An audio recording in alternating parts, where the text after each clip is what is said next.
সবাইকে এমনি ব্লগে ওয়েলকাম। আর আমি এখন সকালবেলা উঠে গেছি, আর যেহেতু আমি ব্রাশ করছি সকাল 7:30 বাজে, আর আমি রান্না বসিয়ে দিয়েছি, সেটা দেখাচ্ছি কি রান্না করছি না করছি। কালকে দেখে দিলাম যে আমি সবজি কেটে রেখেছিলাম, আর এখন সেটাই রান্না করছি। আর এদিকে আমার ভাত মোটামুটি কমপ্লিট। আর ভাত রান্না করে আমি চলে যাব মধ্যমগ্রাম, যেটা আমি আগে থেকেই বলে আসছি যে যাচ্ছি মধ্যমগ্রামে, সেটাই আমি দেখাবো। এখনের জন্য এখানেই স্টপ। আর এখন আমি এগুলো এখন আমি এখন বাজে হলো 4:45 বাজে, আমি 5টা বাজে 15 মিনিট আগে বাজে। আর আমি এখন খাওয়া দাওয়া সব কমপ্লিট হয়ে গেছে দুপুরবেলায়। এখন এই যে এগুলো ঘাস কাটছি, আর ঘাস কেটে এগুলো সকাল থেকে এগুলো কাটাকাটি করে ঘাস কেটে এখন কতদূর কী করি সেটা দেখা যায়। আর এই পরে দেখাচ্ছি আপডেট কী কী করছি না করছি করে দিচ্ছি। আর সকাল দিয়ে এখনও কিছু ভিডিও করিনি, যেহেতু এখন স্টার্ট করলাম, কাজ করছিলাম যেহেতু ব্যস্ত ছিলাম।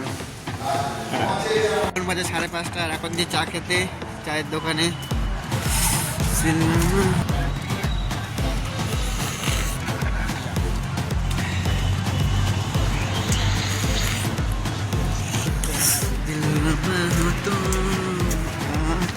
আর চা খেয়ে চলে এসছি, এখন যাচ্ছি এখন সাইডে।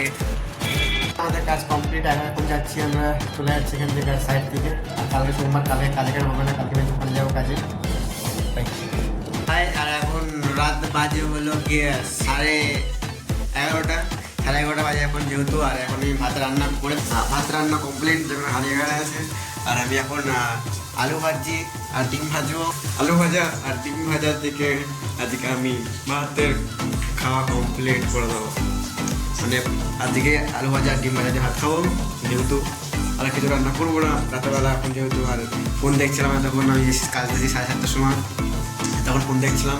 আর এখনই ভাত রেডি হয়ে গেছে, আর আলু ভাজাটা আমি বসিয়েছি, আর ডিমটাও ভাজবো, তারপরে খেয়ে দিয়ে ভালো করে ধুয়ে কমপ্লিট। ব্যাস এখন বসে গেছি খেতে।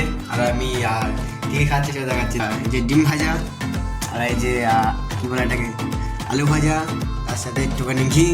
আর যেহেতু গরম গরম ভাত, খেতে ভালোই লাগবে। দেখা যাক, ভালো লাগবে, এটাই খেয়ে আসছি অনেক, 1 বছরের বেশি দিয়ে আমি এটাই খেয়ে আসছি। তাও দেখি কীরকম লাগে না লাগে। বাই। আর এখানে আজকের ব্লগটা এখানেই শেষ। গুড নাইট সবাইকে।